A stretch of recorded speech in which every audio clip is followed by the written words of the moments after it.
Agung selaku pembimbing mata kuliah kepemimpinan. Kami dari kelompok 10 akan memaparkan video presentasi mengenai materi kepemimpinan. Sebelum kami memulai video presentasi, izinkan saya untuk memperkenalkan anggota kelompok. Yang pertama, saya sendiri dari Putri Andika sebagai moderator. Kemudian anggota kelompok saya yaitu Muhammad Zaki Al-Bukhari dan Muhammad Fadli. Selamat siang. Pada kesempatan kali ini, kami akan memaparkan tugas yaitu mengenai kepemimpinan. Di sini kami mengambil kasus kepemimpinan Presiden Soeharto, di mana ada kepemimpinan yang tidak efektif di sini. Kami menyadur dari berita cakrawala.co.opini gaya kepemimpinan di balik senyum Presiden Soeharto. Gaya kepemimpinan merupakan suatu pola perilaku yang secara konsisten diperankan oleh pemimpin ketika mempengaruhi anggota kelompok. Dari pengertian tersebut, dapat diartikan tindakan dan cara pemimpin dalam mempengaruhi anggotanya dapat membuat sebuah gaya kepemimpinan seseorang. Dalam memimpin, seorang pemimpin harus melakukan tindakan dan gaya pemimpin yang baik dan benar, karena tindakan dan gaya seorang pemimpin sangat mempengaruhi sebuah kelompok atau organisasi. Maka seorang pemimpin harus membuat anggotanya nyaman dalam bekerja agar tujuan organisasi dapat berjalan secara efektif dan efisien. Presiden Republik Indonesia yang tidak siapa yang tidak mengenal sosok beliau, yaitu Presiden kedua, sosok Soeharto pasti sangat dikenal di kalangan masyarakat Indonesia karena beliau adalah presiden dengan masa jabatan terlama, yaitu 32 tahun, dimulai dari tahun 1967 sampai 1998. Pria yang biasa dipanggil Pak Harto ini mengawali karirnya dari dunia militer. Sangat cemerlang karena beliau banyak menempati jabatan penting seperti Panglima Komando Pembebasan Irian Barat dan Panglima Komando Cadangan Strategis Angkatan Darat atau Kostrad. Semasa karirnya menjadi militer, dia mendapat julukan The Smiling General. Jika diartikan ke bahasa Indonesia, artinya sang jenderal yang tersenyum, karena beliau adalah seorang pria yang bersenyum.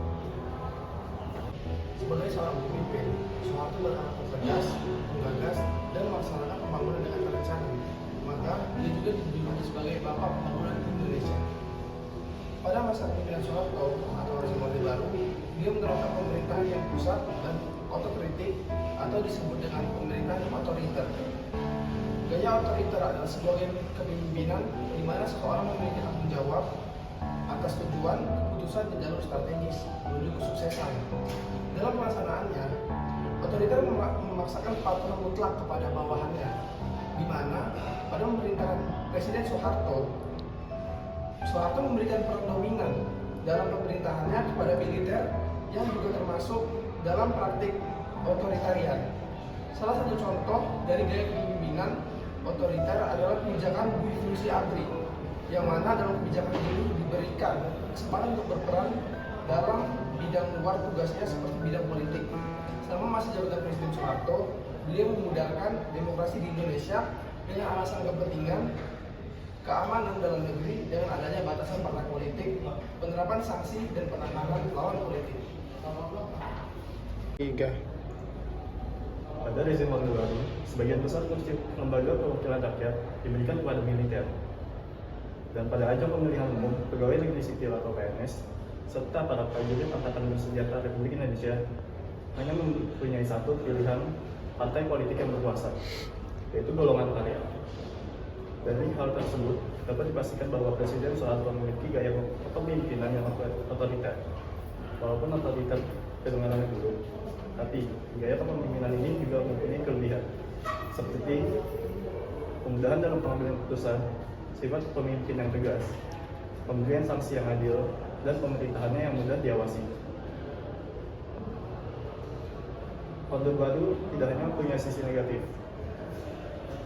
ada juga sisi positif dari Orde Baru, seperti angka kemiskinan yang turun, pembangunan yang struktur, seperti program TPLITA atau Rencana Pembangunan 5 Tahun, dan lain-lainnya.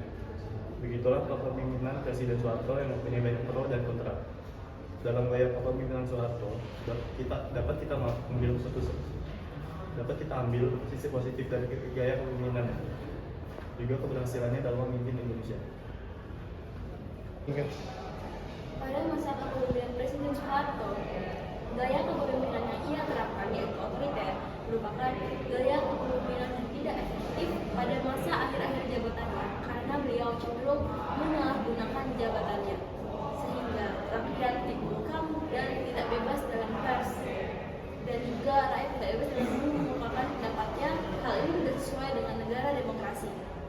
Maka menurut materi yang telah dipelajari dan telah diajarkan oleh dosen, kami menyimpulkan gaya kepemimpinannya efektif itu berdasarkan virtue ethics atau etika kebajikan to be a virtuous leader, di mana kepemimpinan yang baik itu yaitu pada bagian foundation, yaitu prudence, making right decisions, yaitu membuat keputusan yang tepat dengan menjalankan demokrasi dan pemimpin 5 tahun sekali sehingga tidak terjadi korupsi dan nepotisme secara terus-menerus.